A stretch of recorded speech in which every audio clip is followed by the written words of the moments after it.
Dave, I'm sorry I couldn't be in Birmingham with you. So this is the next best thing. We're going to video this assembly for you, show you how easy it is. All right? But we'll give you something written in between now and then, and we can talk about it. Look at this. We've got the raw parts. It's probably wise when you unbox this thing. Take the raw parts, and they're easy to distinguish from the red parts. I'm going to start with the first 5 parts, which are all raw.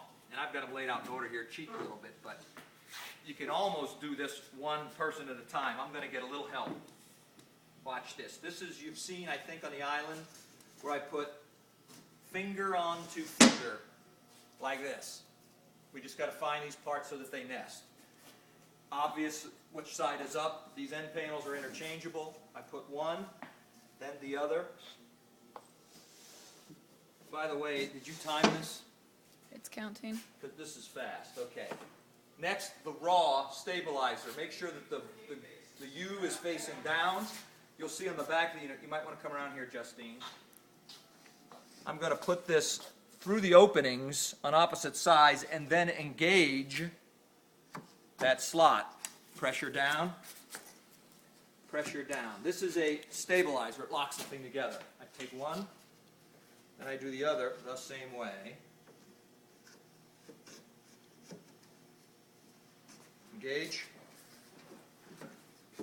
Engage. When this is down, now I got some strength on this unit. Okay. We're done with the raw parts. The next thing we're going to do is, I don't know if we'll have these identified, or they're pretty easy to distinguish. This is the base plate, recognizable by the 2 grooves. I want the white fasteners facing up. We're going to put these in the slots facing forward. Note this entire fixture goes together without any fasteners. It's all popped together and locked without screws or tools. Again, I'm finding my slot on slot, and you might have to wiggle, see? Get it together, get it square. All right. Yep. One in, oh yeah, okay. Next is the top panel. It's a unit, hard to mistake. In this case, I've got very short slots going into very short slots. I'm going to do this by myself just to show you it can be done. This would be easier with 2 people. I'm going to get it in and slide forward.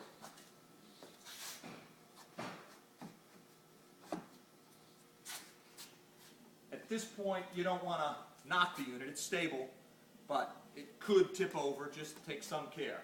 We're about to resolve that. End panel with the white connectors facing inward.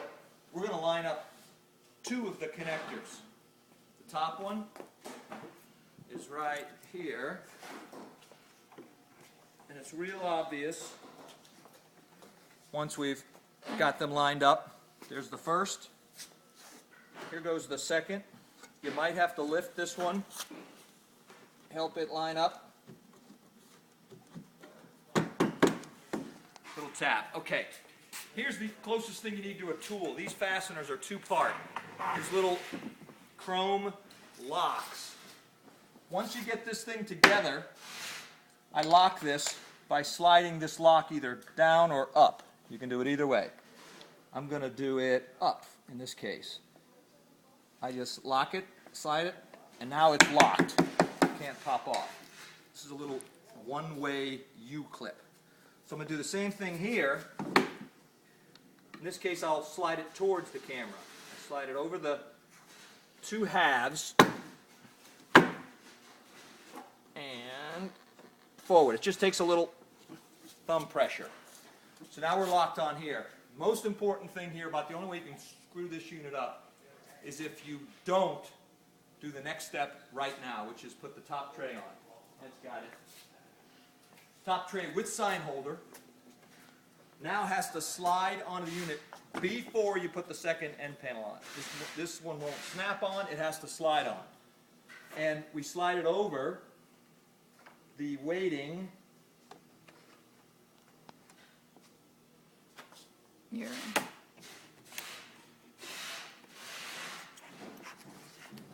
fastener on the top of the front side of the unit. My camera lady's helping me here. Can you see that, Justine? Are you focusing on it? Yeah. See how we're sliding right over the tangs of that part all the way to the end panel. Now we're in. Next end panel goes on. This is going to be a world record, Dave. Fastest assembly ever. Get it snug. Get it snug. Two of the miracle clips. I'm going to do this one behind my back, just to show you how easy it is. At this point, I have to go up because the tray's not blocking me. Unless they could go from up or down. I lock up.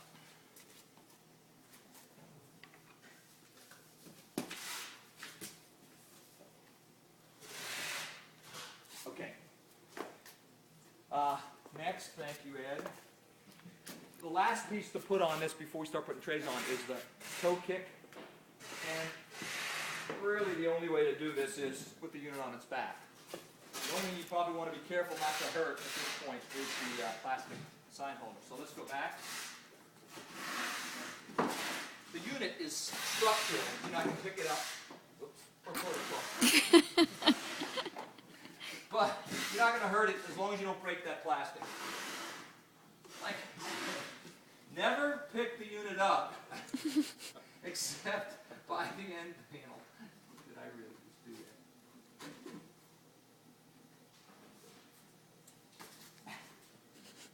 that? Ignore the man behind the curtain. All right. End panel, or toe kick. We're going to give you an upside on this, just to be safe on the prototype here. This is the white fasteners. We're going to snap down over their partner fasteners. This one fell right in. This one needs a little helping. Now, maybe the hardest part, two somewhat blind connections over that lock, which we've done before. Up top, first one.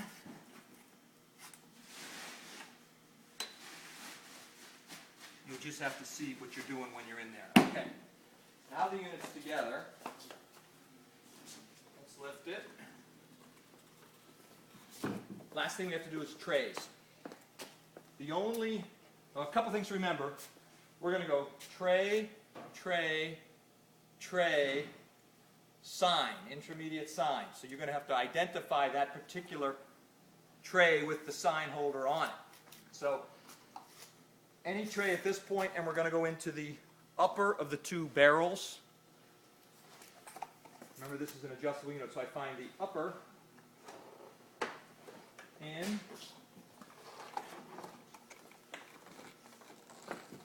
tip, and lock.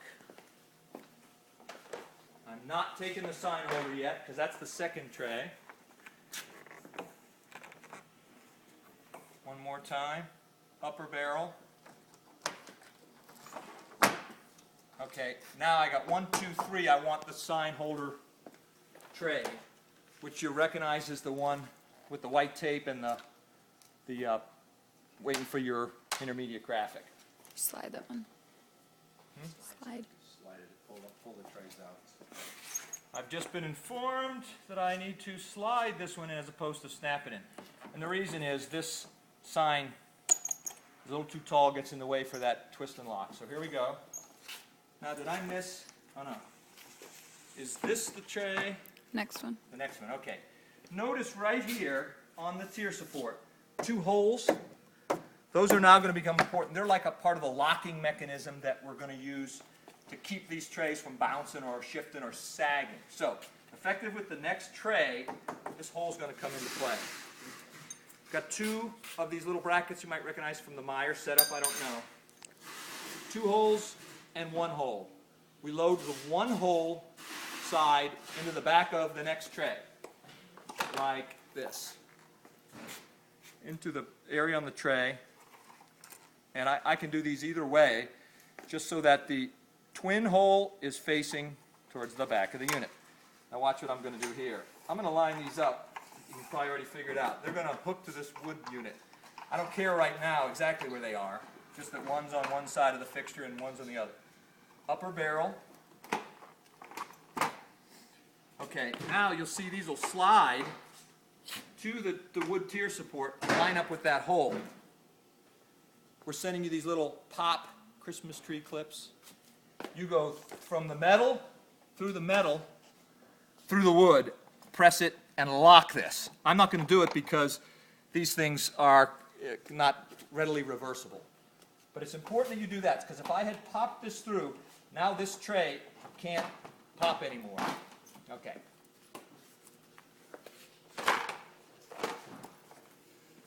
I just got the low battery signal. I'm talking so much. Trey, is the single barrel? It should be at the end. Okay.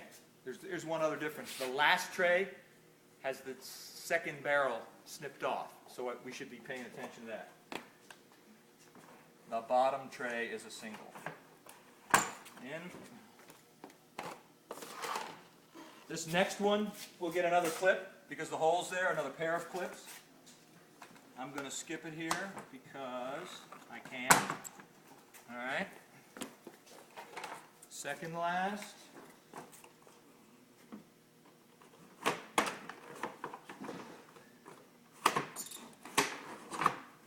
And finally, the single barrel tray. The bottom loop has been snipped off. Again, always in the top barrel.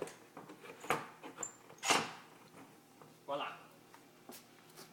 Pop your sign holder into this one, your top sign holder into this one. Sell cards.